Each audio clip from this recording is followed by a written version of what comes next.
Olá, meus irmãos, graça e paz do Senhor Jesus Cristo. Seja muito bem-vindo à nossa primeira aula do curso Cartas da Liberdade, desvendando Efésios, Filipenses e Colossenses. Para mim é um prazer muito grande estar recebendo você aqui na nossa plataforma. Quero te dar as boas-vindas e também te parabenizar mais uma vez pela iniciativa, pela decisão de estudar mais da palavra do Senhor. Para quem não me conhece, meu nome é Eliel. Eu sou fundador do projeto Imersão Bíblica, projeto que contém esse curso que você está fazendo e também alguns outros, como Coríntios para Você, que é a exposição da carta aos Coríntios, e também o curso Razão e Fé, que é um curso voltado mais para a área da apologética cristã. Eu tenho formação em História pela UERJ, sou bacharel em Teologia aqui pelo CITERJ e, recentemente, comecei mestrado em Teologia Bíblica também pelo CITERJ e faço também pós-graduação em Ensino de História. E vai ser um prazer poder estar passando esse tempo aqui com vocês. Vou estar ministrando essa primeira unidade, que é a primeira parte da carta aos Efésios. O professor Tiago vai estar finalizando a carta de Efésios, do capítulo 4 ao 6, eu vou do 1 ao 3, e depois eu estarei retornando para expor a carta aos Filipenses, que é conhecida também como a Carta da Alegria.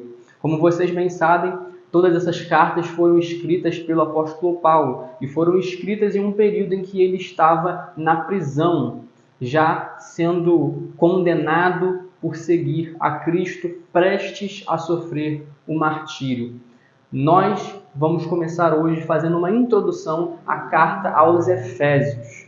Por isso, eu queria convidar você a pegar a sua Bíblia, a deixar ela aberta na carta aos Efésios, que já nós iremos começar a leitura. Mas antes de começarmos a ler, nós podemos fazer uma breve análise do contexto geral. Por exemplo, sabemos que uma carta ela possui um remetente, que é aquele que escreve, e possui também um destinatário, que é aquele que vai receber a carta.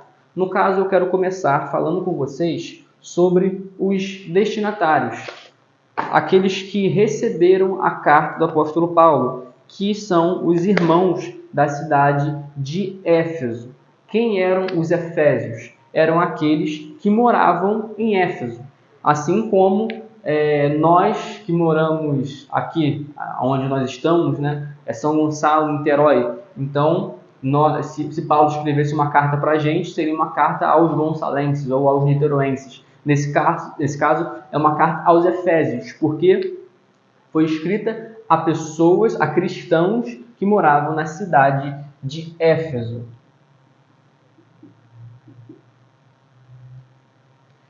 E nós vemos na história que Éfeso era uma cidade muito importante. Era uma cidade que comercialmente era muito ativa, era uma cidade importante politicamente e também socialmente. Era uma cidade que tinha em torno de 300 mil habitantes. Era um lugar muito grande e era a capital da Ásia Menor. Se você puxar aí e ver num mapa, você vai ver que era uma região muito grande. E esse lugar, esse local, era muito conhecido pela prática da idolatria.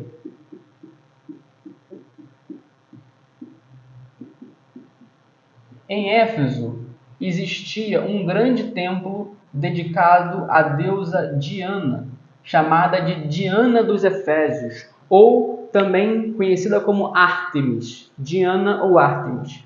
Essa era uma cidade muito envolvida na idolatria, por quê? Porque eles acreditavam nessa deusa Diana e existia em Éfeso um grande templo dedicado à deusa Diana, que era considerado uma das sete maravilhas do mundo antigo. Então, eles amavam de paixão a deusa Diana e eram devotos a ela. Mas isso também não quer dizer que eles não acreditavam em outros deuses, porque estamos falando de uma sociedade, de uma cultura politeísta, ou seja, uma cultura onde se acreditava em vários deuses e não apenas em um Deus só, como era o caso dos judeus e dos cristãos, que eram monoteístas, acreditavam em apenas um Deus. Mas essa cidade, ela também era muito conhecida pela prática da feitiçaria.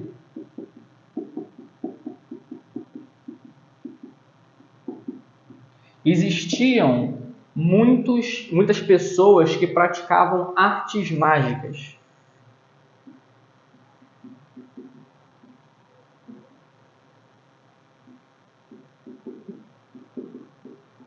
Muitas pessoas que praticavam magia e que consumiam literatura, consumiam livros sobre magia. Então, tem uma frase que está aí na apostila de vocês, que é do John MacArthur, que falando sobre a cidade de Éfeso, ele diz o seguinte: Éfeso foi talvez mais conhecida por seu magnífico templo de Ártemis, ou Diana, uma das 7 maravilhas do mundo antigo. Foi também um importante centro político, educacional e comercial, colocando-se no mesmo nível de Alexandria, no Egito, Antioquia da Pisídia, no sudeste da Ásia Menor. Agora, como que nós sabemos dessas informações aqui, que era uma cidade idólatra, que era uma cidade onde tinha muita prática de feitiçaria? Além, é claro, de estarmos consultando o que a história nos diz, o que as fontes históricas nos dizem, também estamos nos baseando no que a própria palavra diz. Porque lá em Atos dos Apóstolos, você sabe que quem escreveu o livro de Atos dos Apóstolos foi Lucas, o mesmo que escreveu o Evangelho de Lucas. Lucas era um médico que era companheiro do apóstolo Paulo. E o Lucas, ele narra para nós como que foi a segunda visita do apóstolo Paulo na cidade de Éfeso. Isso está lá em Atos, capítulo 19. O apóstolo Paulo, ele vai pregar a palavra nessa cidade. Ele vai falar da palavra de Deus numa cidade que era gigantesca e que tinha uma grande idolatria e feitiçaria. E em Atos 19, nós vemos como que a pregação do Evangelho, que foi ali ministrada por Paulo e por seus colaboradores, como que isso impactou profundamente aquela cidade. A gente vê que o apóstolo Paulo, ele permaneceu, né, na sua segunda visita por mais de 2 anos. Ele começou a pregar na sinagoga. Ele foi pregar a palavra na sinagoga e a gente vê que isso era algo muito comum. O apóstolo Paulo, ele, quando chegava em um lugar, ele começava a pregar a palavra geralmente na sinagoga. Porque a sinagoga era o lugar onde os judeus se reuniam para ler a lei, a Torá e tudo mais. Então, embora fosse um lugar que tivesse idolatria e feitiçaria, também tinha ali algumas sinagogas onde os judeus se reuniam para ler a Torá. E era mais fácil para Paulo pregar para os judeus. Por quê? Porque eles acreditavam no mesmo Deus. Era só Paulo dizer o seguinte: olha, tudo que vocês estão vendo no Antigo Testamento, o Messias prometido no Antigo Testamento, ele é Cristo, a quem vocês crucificaram. Era mais fácil explicar o Evangelho. Em teoria, era mais fácil explicar o Evangelho para os judeus, que já esperavam a vinda do Messias, do que explicar para os gentios, para os não-judeus, que acreditavam na deusa Diana, que acreditavam em vários deuses e tudo mais. Só que o que acontece? Paulo, ele vai pregar na sinagoga, só que os judeus resistem à palavra de Deus. Os judeus não queriam ouvir a palavra de Deus. Então Paulo, ele deixa a pregação para os judeus e começa a pregar para os gentios. A mesma coisa aconteceu na cidade de Corinto. Paulo também foi pregar a palavra em Corinto e os judeus resistiram à mensagem de Deus e Paulo se voltou então para os gentios e começou a pregar a palavra para eles. Eles ouviram a palavra, se converteram e aí nasce a igreja de Corinto. Não foi muito diferente o que aconteceu aqui na cidade de Éfeso. Paulo, ele foi pregar na sinagoga, o povo não queria ouvir a palavra e ele se voltou à pregação para os gentios. No entanto, o que acontece? Paulo, ele começa a pregar e a palavra de Deus, ela traz um grande transtorno para todos aqueles que viviam na prática do pecado, da feitiçaria e da idolatria. E aí eu queria pedir para você, nesse momento, se você está com sua Bíblia aí, eu falei para você abrir em Efésios, mas você vai retroceder um pouco, você vai abrir a sua Bíblia em Atos capítulo 19. Você vai dar um pause no vídeo e vai ler todo o capítulo 19 de Atos com muita atenção. Assim que você terminar a leitura de Atos 19 inteira, você dá o play de novo e aí a gente continua aqui, beleza? Vou aguardar você dar o pause e voltar. Beleza? E você já fez a sua leitura? Então, nessa leitura de Atos 19, você pôde entender todo o contexto, você pôde ver como que a palavra de Deus pregada por Paulo ali ocasionou um grande transtorno para todos aqueles que viviam na prática da idolatria. Você viu que Paulo realizou milagres, Paulo realizou grandes obras, e muitas pessoas que viviam na feitiçaria fizeram o quê? Jogaram seus livros de magia no lixo, jogaram na fogueira, como sinal de que não queriam mais aquela vida. Então a gente vê duas coisas aqui. A pregação do evangelho na cidade de Éfeso causou, por um lado, conversão, e por outro lado, para aqueles que não queriam se arrepender, trouxe transtorno. A palavra de Deus, ela sempre vai confrontar o pecador. A palavra de Deus, ela não deve afagar o ego do homem, não deve fazer com que o homem se sinta bem com os seus próprios pecados. A gente vê que em Éfeso, um camarada que tinha como nome Demétrio, não é verdade? Demétrio, o que ele fazia? Ele fazia miniaturas ele fazia miniaturas para o templo da deusa Diana, dizendo que aquelas imagens ali eram deuses, eram deusas, aquelas imagens. E como Paulo pregava que aquelas imagens não eram deuses, então o Demétrio ele ficou preocupado com o sustento financeiro, porque imagina só, ele era um artífice, ele fazia aquelas imagens, as pessoas compravam, mas aí surge um cara dizendo que aquilo ali não tem poder nenhum. Ou seja, eu vou perder o meu dinheiro porque ninguém mais vai querer comprar. E, paralelo a isso, a deusa que eu venero, que é a Diana, ela vai perder o seu poder na cidade de Éfeso. Então, ele tem uma dupla preocupação, uma preocupação financeira e uma preocupação religiosa. E aí nasce o que é um grande tumulto na cidade de Éfeso, como você viu aí. As pessoas saem nas ruas gritando: grande é a Diana dos Efésios, ou dependendo da sua versão, grande é a Ártemis dos Efésios. E as pessoas, você vê aí que quando eles arrastaram Paulo para o tribunal, cantaram por cerca de 2 horas, quase 2 horas gritando: grande é a Diana dos Efésios. E aí você vê que todo esse tumulto ele foi caindo de nível, esse tumulto foi se dissipando pelo medo de uma intervenção de Roma, porque você sabe que nesse período o Império Romano está dominando tudo, então eles estavam debaixo da tutela de Roma. Então aquele movimento poderia ser interpretado pelas autoridades como motim, e se fosse interpretado como motim contra Roma, então poderia haver o quê? Uma intervenção. Então você vê que ali vai acabando todo aquele alvoroço que se começou na cidade de Éfeso. Mas a gente aprende aqui o seguinte: quando a luz chega, as trevas vão ficar transtornadas. Onde chega a luz, aonde chega a palavra de Deus é como espada e ela realmente ofende e fere aquele que é pecador e que quer continuar vivendo na prática do pecado.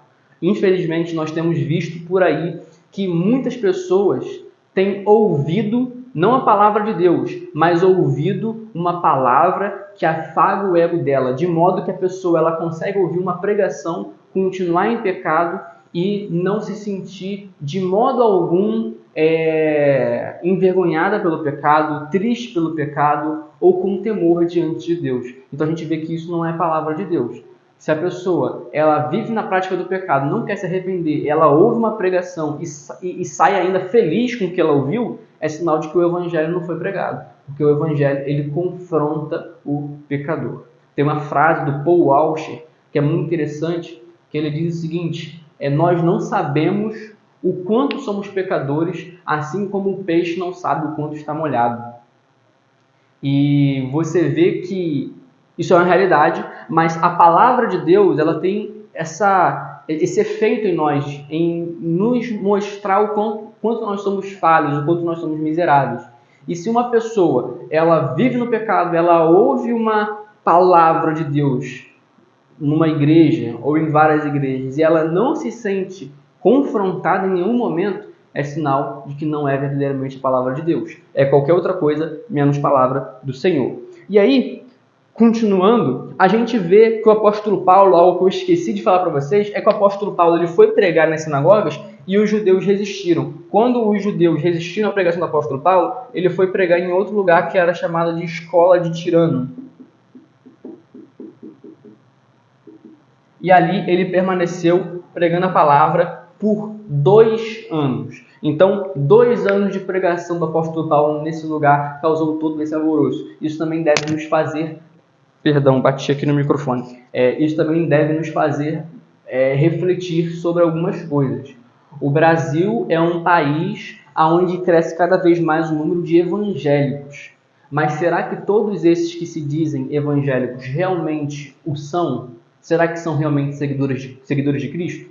Porque Paulo, junto com os seus colaboradores, ele pregando a palavra, ele trouxe de uma forma muito nítida, um impacto nessa cidade. Infelizmente, nós vemos, a cada esquina que nós passamos, muitas igrejas, mas vemos, em paralelo, muito pouco impacto da igreja na sociedade. E isso nos faz acender um alerta aqui na nossa mente. Tem alguma coisa de errado. Tem alguma coisa que esses grandes homens de Deus viveram que nós não estamos vivendo. Quando você abre o livro de Atos dos Apóstolos, você vê uma realidade. Você vê um povo que estava vivendo 100% Cristo, realizando curas, milagres, pregação da palavra. Mas quando você fecha sua Bíblia hoje, você vê uma outra realidade. Você vê um outro cenário. Parece um outro evangelho. Mas a gente vai ver isso melhor quando a gente, de fato, começar a ler aqui a carta dos Efésios. Então, segura um pouquinho aí. A gente viu já nesse panorama geral quem eram os destinatários. Então, o apóstolo Paulo ele passou por Éfeso, depois disso tudo ele foi embora, depois de toda essa perseguição, ele foi embora, e só no final da sua vida, já quando ele estava em Roma, prestes a ser decapitado, é que ele escreve a sua carta aos Efésios. Então, a gente viu sobre os destinatários, o pessoal de Éfeso. Agora, o remetente, que é o próprio apóstolo Paulo. Nós já sabemos muito bem quem é o apóstolo Paulo, não há necessidade de nós falarmos muito sobre ele. Você sabe que o apóstolo Paulo foi um fariseu que ele foi muito estudado, ele aprendeu aos pés de um rabino muito famoso da época, chamado Rabino Gamaliel, e você sabe também que ele era perseguidor da igreja, ele era um carrasco dos cristãos, mas no caminho para Damasco, quando ele queria perseguir cristãos e prender cristãos, ele viu uma grande luz que interceptou o caminho dele e Jesus o converteu. Jesus o tomou para si e ele se tornou um dos grandes homens de Deus, responsável por escrever boa parte, a maior parte, o maior escritor aí do Novo Testamento, o apóstolo Paulo. Então, ele fez várias viagens missionárias e dentre essas viagens missionárias, ele passou pela cidade de Éfeso. E aí, no final da vida dele, ele escreve aos Efésios. A autoria paulina, ela não foi questionada pelos pais da igreja. Ou seja, os pais da igreja no caso, são os discípulos dos apóstolos. Os discípulos dos apóstolos não questionavam a autoria paulina. Eles sabiam que quem escreveu os Efésios foi Paulo. Só recentemente, aproximadamente no século XVIII, a teologia liberal ela vem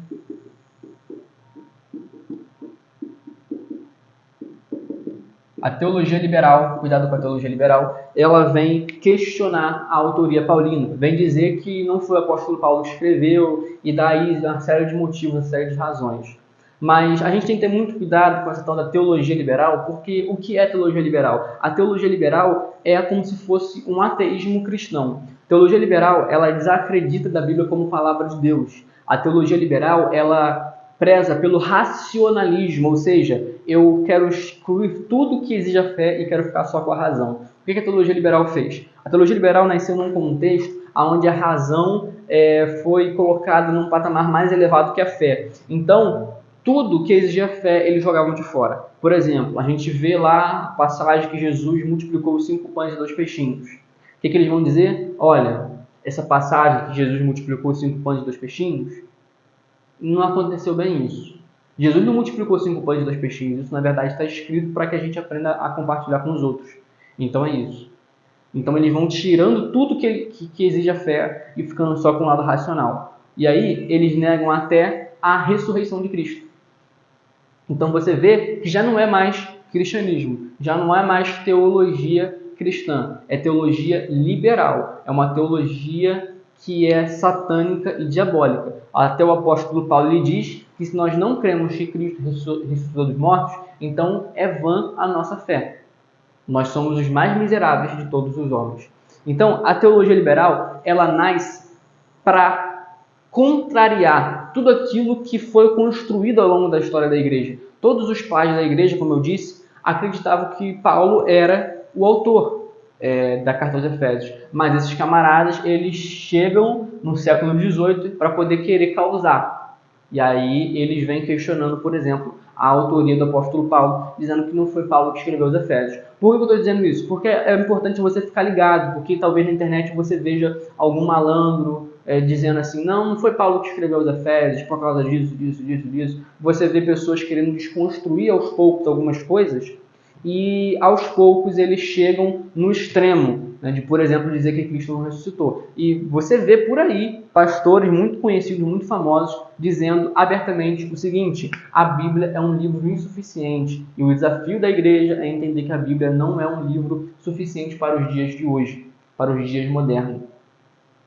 Você vê pastores famosos dizendo que Cristo não ressuscitou, que isso foi uma esperança do coração dos discípulos. Então a gente tem que ter muito cuidado com o que a gente ouve na internet. A gente tem que filtrar muito bem, porque muitas pessoas falam besteira. Uma vez aí eu vi uma pessoa que até estudava teologia, mas ela compartilhou um vídeo no WhatsApp e tal, um vídeo que dizia que Constantino foi que formou o cânon bíblico.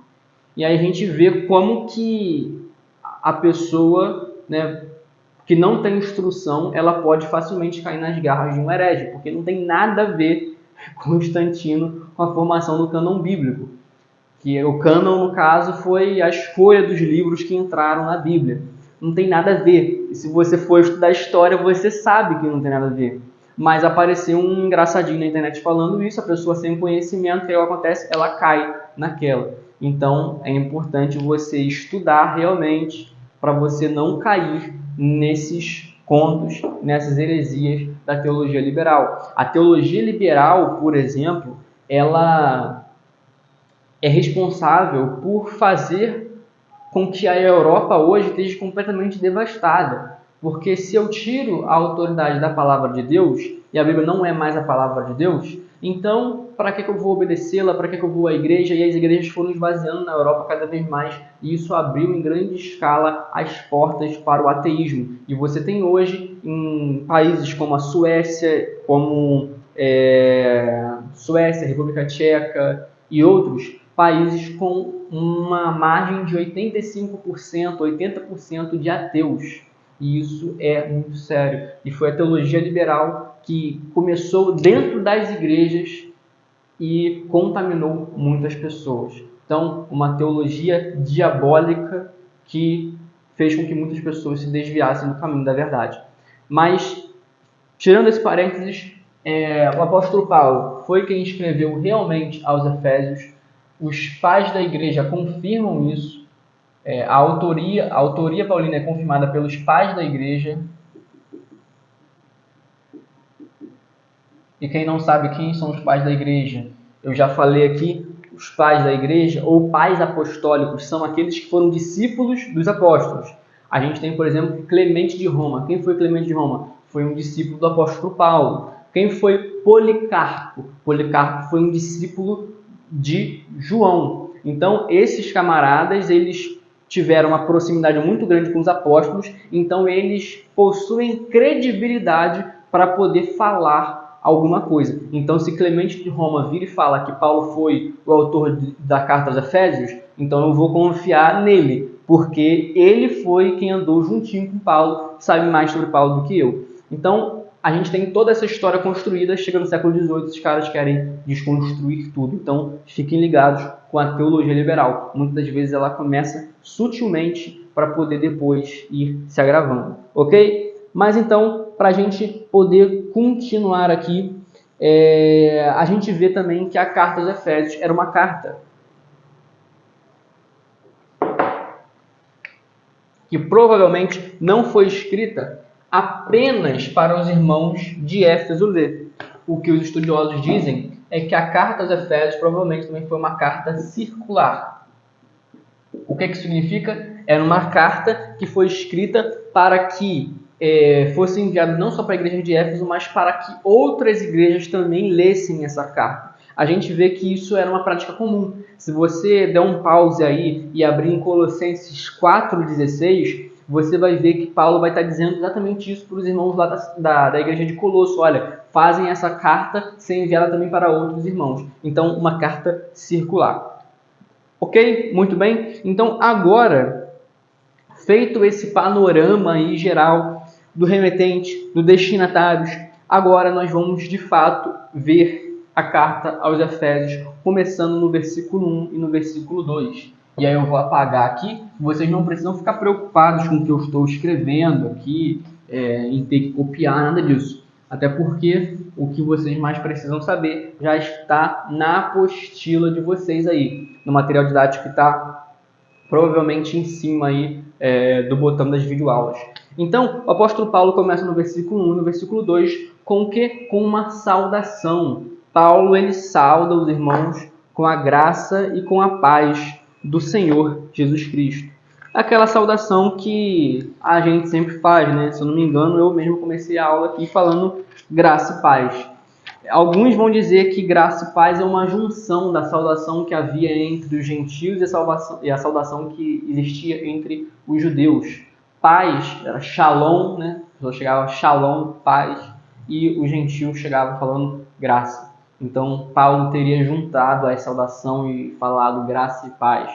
Mas, de todo modo, o que Hernandes Dias Lopes diz é que quando o apóstolo Paulo ele começa falando graça e paz, a voz da parte de Deus, ele está apontando aqui para, para o motivo da nossa salvação, a graça, o motivo da salvação,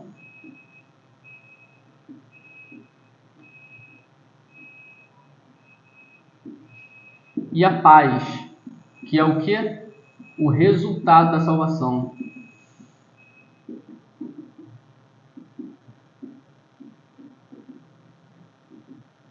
Embora pareça mecânico para nós chegarmos e falarmos graça e paz, na verdade é uma saudação que não deve ser mecânica, porque é a expressão de um desejo. Eu desejo que a graça e a paz de Cristo esteja com você. Eu desejo que o motivo da salvação, que é a graça de Deus, e que o resultado da salvação, que é a paz, esteja contigo, esteja na sua vida. Então, é a expressão de um desejo. Você vê também que o apóstolo Paulo, ele se identifica, né? Paulo, apóstolo de Cristo, pela vontade de Deus.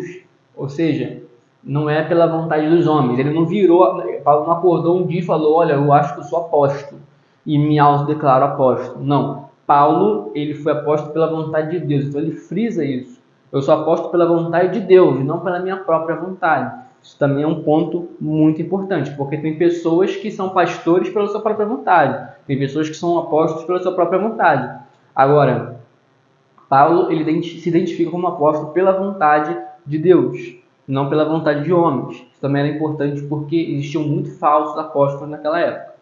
Então, assim como também temos hoje. Então, o apóstolo Paulo ele começa com a saudação e logo depois, no versículo 3 ao 5, o apóstolo Paulo vai começar a falar sobre as bênçãos de Deus sobre a igreja de Éfeso.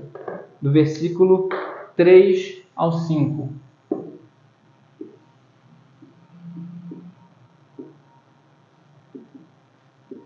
As bênçãos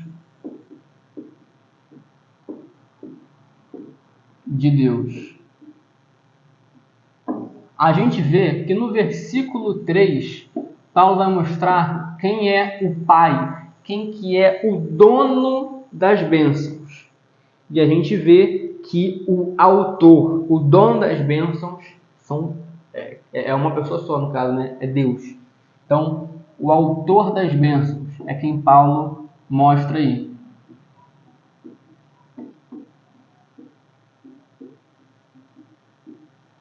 Eu vou ler aqui na versão da Bíblia de Jerusalém, mas você, na Bíblia que você tem aí, você também pode ver. Aqui, versículo 3 começa: Bendito seja o Deus e Pai de nosso Senhor Jesus Cristo, que nos abençoou com toda sorte de bênçãos espirituais nos céus, em Cristo. Ou seja, Paulo ele começa a mostrar que quem abençoa é Deus, Deus é o autor das bênçãos, e ele faz isso através de quem? Através de Cristo. Observe, ao longo da leitura, que todo momento Paulo ele vai estar falando que é em Cristo. Deus nos abençoou, tudo mais, com toda sorte de bênçãos, não sei o que, em Cristo. Ele vai mostrar que Cristo é o meio pelo qual nós somos abençoados pelo Pai. Ele mostra que Cristo é a ponte entre nós e o nosso Deus. Ele sempre vai mostrar Cristo aqui, e a gente vai ver que Paulo é totalmente cristocêntrico. Ele põe Cristo no centro desse texto. Você lendo de uma forma corrida, você não percebe, mas aqui você vai perceber que Paulo está colocando em todo momento que tudo isso é em Cristo. Agora vamos para o versículo 4. No versículo 4, ele fala sobre a bênção em si.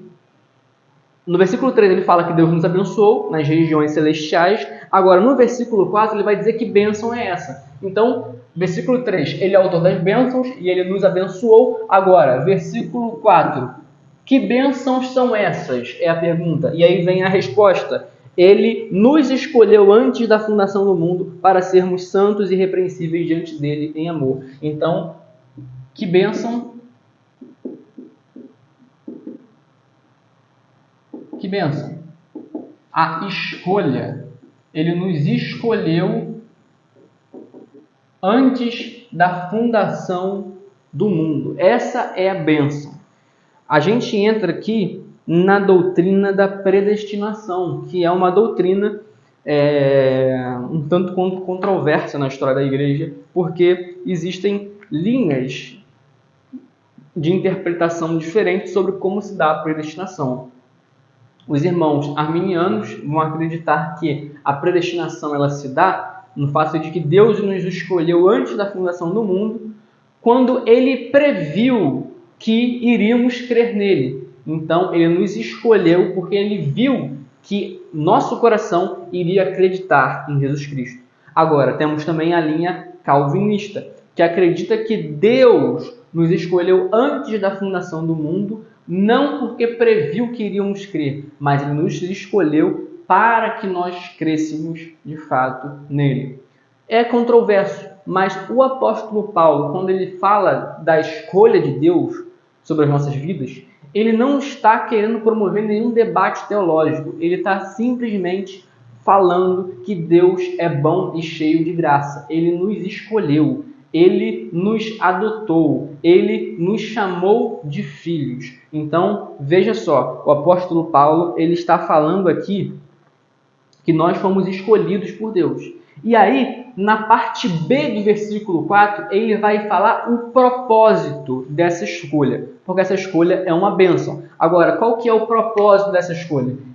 Ele é o autor da bênção, ele nos abençoou. Que bênção é essa? Ele nos escolheu, essa é a bênção. Mas agora, qual que é o propósito da bênção?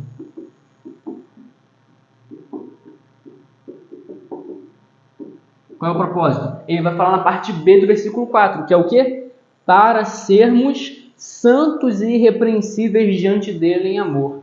Para sermos santos e irrepreensíveis diante dele em amor. Então, versículo 4, parte B, para sermos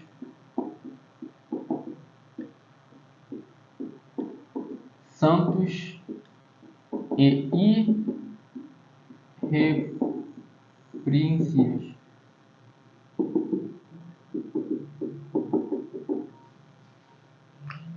Perceba só, Deus não nos escolheu porque somos santos e irrepreensíveis.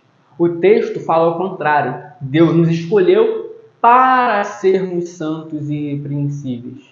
E isso aqui já é uma preparação do que vai vir lá no capítulo 2, porque no capítulo 2 o apóstolo Paulo vai falar o quê? Que a salvação é pela graça de Deus. Ou seja, é algo que é dado gratuitamente, sem que nós tenhamos mérito. Não é algo que nós merecemos. Se Deus nos escolhesse por sermos santos e irrepreensíveis, isso seria pelo nosso próprio mérito. Mas não é isso que a palavra de Deus está dizendo aqui. A palavra está dizendo que Ele nos escolheu para sermos santos e irrepreensíveis. Ou seja, ser santo e irrepreensível é consequência da salvação e da escolha de Deus.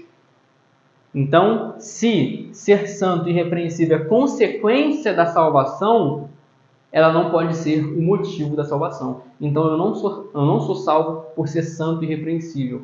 Eu sou santo e irrepreensível porque eu fui salvo e escolhido por Deus. A sequência é essa. E por que é tão importante a gente entender que a sequência é essa? Se não ficou muito claro, volta o vídeo e vê de novo. Mas por que é importante a gente entender que a sequência é essa? Porque senão a gente cai no perigo do legalismo. Que o legalismo é o quê? O legalismo é aquele que é apegado à lei e que diz o seguinte: se eu fizer aqui certinho, Deus vai me abençoar. E aí eu começo a agir certo, moralmente certo. No entanto, essa moralidade que me leva a agir corretamente, ela não é amor, porque na verdade eu faço bem apenas interessado em receber algo em troca de Deus, o favor de Deus.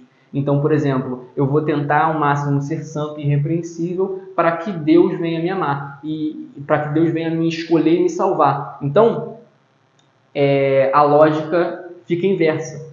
Eu faço o bem não porque eu amo a Deus, mas eu faço o bem porque eu quero o favor de Deus sobre a minha vida. Você vê que outras religiões são assim. Por exemplo, o Espiritismo preza muitas boas obras. Mas por que as boas obras? Porque se você fizer o bem, se você fizer boas obras, você vai ser beneficiado em troca, você vai poder reencarnar melhor, você vai ter a sua salvação e tudo mais. Agora, o cristianismo não é assim, o evangelho não é assim, o evangelho da graça é diferente. Na verdade, no evangelho da graça, você faz o bem ao seu próximo, não porque você quer ser abençoado por Deus, você dá o seu dízimo, você dá a sua oferta, não porque você quer que Deus te abençoe, mas por um entendimento diferente. Você entende que você já é abençoado, Deus já te abençoou, Ele é o Pai das bênçãos, Ele já derramou bênçãos sobre você. Agora, o que você faz? Você se torna alguém santo e irrepreensível. Por quê? Porque Deus ele já te abençoou, Ele já te amou, Ele já te escolheu. Você dá a sua oferta, você dá o seu dízimo. Por quê? Porque você quer ser abençoado? Não, porque você entende que você já é mais que abençoado nas regiões celestes, porque Cristo te deu tudo o que você precisa, que é Ele mesmo, o seu sacrifício na cruz. Então, essa é a lógica do Evangelho e do cristianismo. Por isso, entenda essa ordem. Você foi salvo para ser santo e irrepreensível. Você não foi escolhido por ser santo e irrepreensível, até porque é impossível nós sermos santos e irrepreensíveis sem o favor de Deus nas nossas vidas. Então, primeiro Ele nos escolhe, primeiro Ele nos abençoa, para que aí sim nós tenhamos capacidade de andar segundo a sua lei e aí sermos santos e irrepreensíveis. Ok? Então, espero que tenha ficado claro nesse primeiro momento. Prosseguindo, a gente vê o versículo 5. No versículo 5, o apóstolo Paulo vai continuar trabalhando em cima do que ele falou no versículo 4. Ele vai falar o seguinte: Ele nos predestinou para sermos seus filhos adotivos por Jesus Cristo, conforme o beneplácito de sua vontade. Ou seja, ele vai falar aqui que nós fomos escolhidos antes da fundação do mundo para sermos o quê?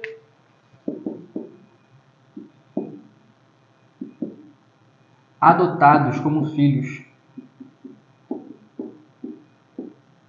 No tempo de Paulo, uma pessoa poderia ser adotada e como uma pessoa adotada ela teria direito à herança tal como um filho legítimo. Foi a mesma coisa que Cristo fez conosco. Ou melhor, foi a mesma coisa que Deus Pai fez conosco através de Cristo. Ele nos adotou. A gente vê que não é filho de Deus todas as criaturas.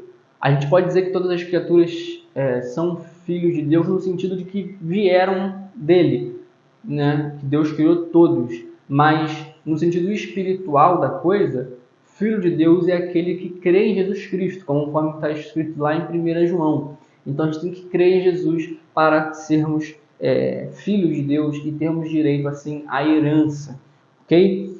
E aí ele fala o porquê disso tudo no versículo 6. Talvez a gente poderia se perguntar, olha, mas por que tudo isso? E o versículo 6 vai dizer, para louvor e glória de sua graça. Ou seja, Deus fez tudo isso para que nós venhamos dar glória a Ele, para que nós venhamos louvar a Ele pela sua graça. Ele quis se mostrar bom, misericordioso e gracioso. Então, Ele está se apresentando a nós, mostrando como que Ele é bom, mostrando como Ele é maravilhoso. Então, Deus fez tudo isso para mostrar a sua boa, perfeita e agradável vontade. Por isso que Deus fez tudo isso. E aqui a gente faz um pequeno pause e faz duas observações. A gente vê no versículo 3 ao versículo 5 qual é a natureza da bênção que o apóstolo Paulo menciona. Do versículo 3 ao 5, a gente vê a natureza das bênçãos,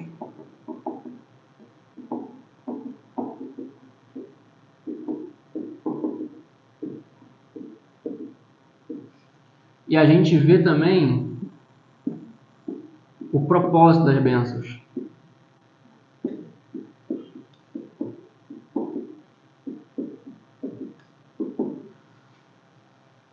Natureza das bênçãos. A gente vê, vocês me desculpem aí pelo garrancho, tá bom? Mas a gente vê que as bênçãos que o apóstolo Paulo aponta são de natureza espiritual. Ele está falando do que Deus nos deu espiritualmente, que é a salvação através de Cristo Jesus. Paulo não está focando aqui em bênçãos materiais, terrenas. Paulo estava preso, acorrentado. Paulo estava numa situação completamente conturbada. Paulo não queria saber se os irmãos iriam ganhar casa nova, se eles iriam ganhar um carro do ano. Não. Paulo estava frisando para eles o mais importante, que é o quê? É a bênção espiritual. Então, a gente vê que a maior bênção que Deus pode nos dar já nos foi entregue. É a salvação em Cristo Jesus. A gente vê por aí que muitas igrejas têm focado muito nas bênçãos materiais e terrenas, mas o principal são as bênçãos espirituais. Porque quando nós olhamos para as bênçãos espirituais, nós vemos que não nos falta nada. O Senhor é meu pastor, de nada eu tenho falta, ok? Então a gente vê a natureza das bênçãos que eram espirituais e isso cria um grande alerta na nossa cabeça enquanto o que a gente tem visto por aí, o foco tem sido mais as bênçãos materiais, em detrimento das bênçãos espirituais.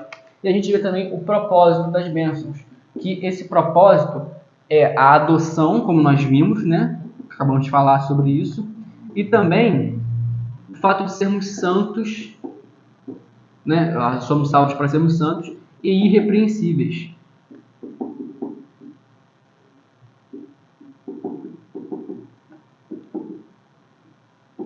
A palavra santo aqui, ela no grego é hagios, que significa separado, separado por Deus, ou consagrado, aquele que é à parte, é diferente.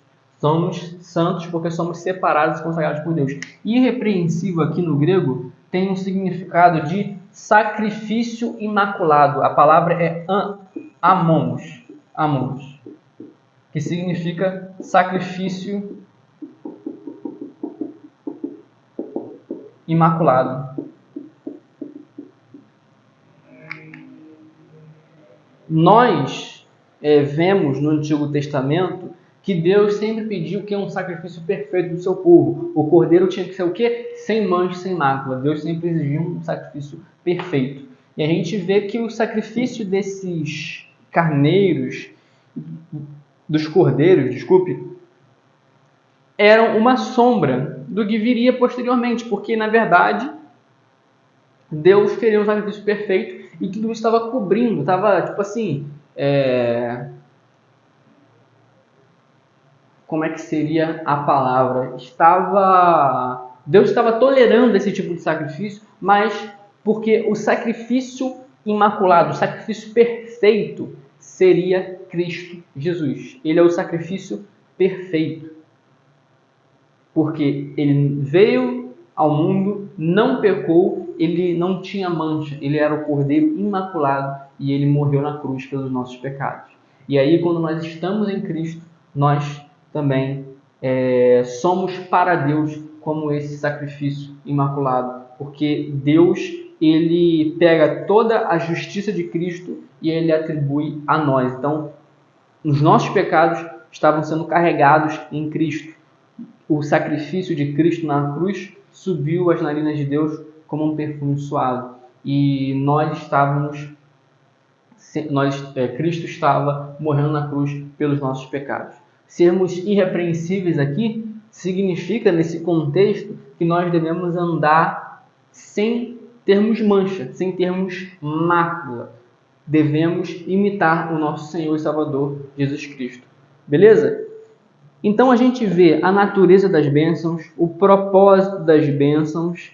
E aqui no versículo 6 e 7, você viu comigo que Deus fez tudo isso por louvor de sua glória. Mas agora na parte B do versículo 7, você vê que ele fala o seguinte: com a qual ele nos agraciou no amado. Ou seja, novamente ele vai falar aqui, que tudo isso aconteceu através de quem? Através de Cristo. Aí no versículo 7 ele vai aprofundar essa verdade, que é tudo através de Cristo. Ele vai dizer, pelo sangue deste que temos a redenção e a remissão dos pecados. Olha só, hein? Paulo vai mostrar que tudo é através de Cristo. Paulo ele está sendo extremamente cristocêntrico. Aqui no versículo 7, ele fala redenção. E a palavra em grego, vou apagar aqui, a palavra em grego para redenção é apolitroses.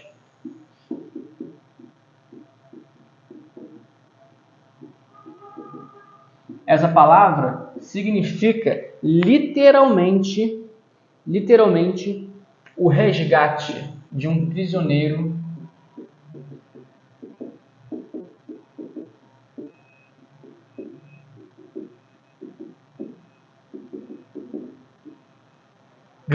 de guerra. E aí você vê que é isso que Cristo fez conosco. Nós éramos o quê? Prisioneiros, escravos do pecado, mas Ele nos resgatou com o seu sangue. A gente vê também que na época de Paulo era comum os escravos, existiam escravos, mas esses escravos também poderiam ser comprados e a liberdade deles poderia ser dada. Por exemplo, tem uma pessoa que é escravo, eu compro essa pessoa e liberto ela. Ou seja, eu comprei a liberdade dela. Foi o que Cristo fez conosco. Só que agora, o preço que ele pagou para nos comprar foi o seu próprio sangue. Então, a gente vê como é grande a bênção e o favor de Deus sobre as nossas vidas. Então, o versículo 7 mostra que todas essas bênçãos que ele está falando, elas acontecem através de Cristo, pelo sangue que ele derramou ao nosso favor. E aqui, na mesma linha de raciocínio, no versículo 8, Paulo vai falar sobre a consequência disso, porque ele vai dizer que tudo isso que vem da parte de Deus, que ele derramou profundamente sobre nós, deve resultar em quê? Sabedoria e inteligência. Ou, em outras versões, dizem sabedoria e prudência. Aqui, no caso da versão da Bíblia de Jerusalém, traduz como inteligência. Mas as duas palavras que Paulo está usando aqui é Sofia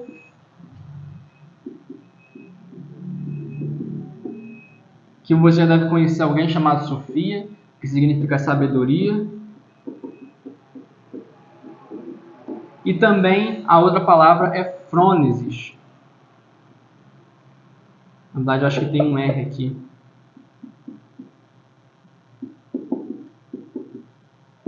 Deixa eu ver se eu escrevi certo. O grego ainda não é minha especialidade, é mais do professor Tiago, mas frônesis, que significa prudência, ou ainda a junção de sentimento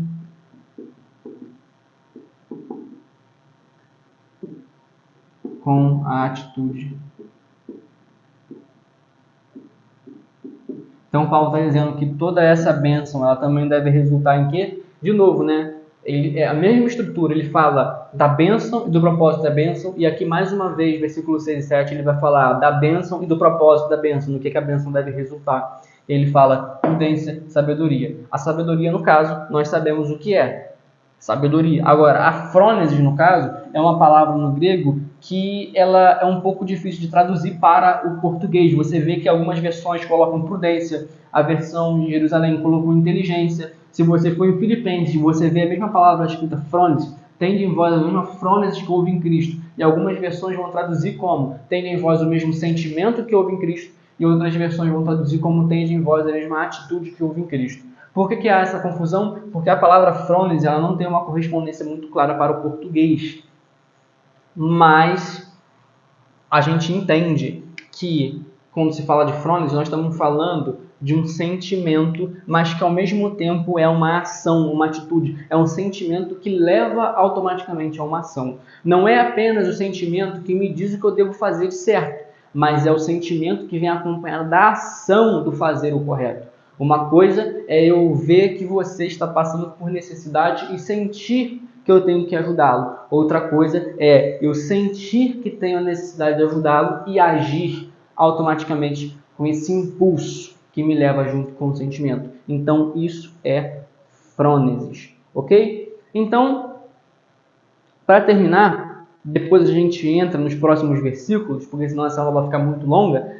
Eu quero terminar mostrando a vocês que nesse versículo 6 e 7, o apóstolo Paulo mais uma vez vai mostrar que todas essas bênçãos é através de Cristo, ou seja, as bênçãos que nós recebemos do Pai não são pelos nossos próprios méritos, mas sim pelos méritos de Cristo, pelo que Cristo fez na cruz ao nosso favor. O que você fez para que Cristo morresse na cruz ao seu favor? Nada. Você recebeu isso gratuitamente. Isso é o que significa graça. Então, a meritocracia no Evangelho não funciona, entende? Toda vez que nós queremos atribuir méritos a nós mesmos, nós estamos roubando o mérito da cruz de Cristo. Na verdade, Cristo é quem tem o mérito total por nós termos sido abençoados.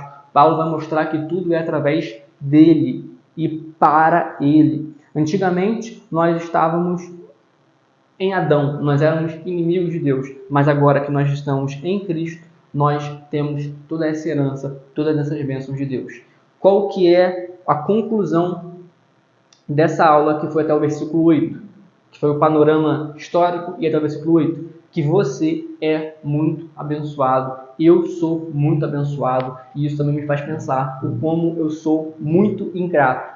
Sou muito ingrato porque eu continuo pecando contra esse Deus, sou muito ingrato porque eu deixo de agradecer, eu deixo de louvar, eu deixo de cantar, eu deixo de me alegrar, eu deixo de fazer muitas coisas.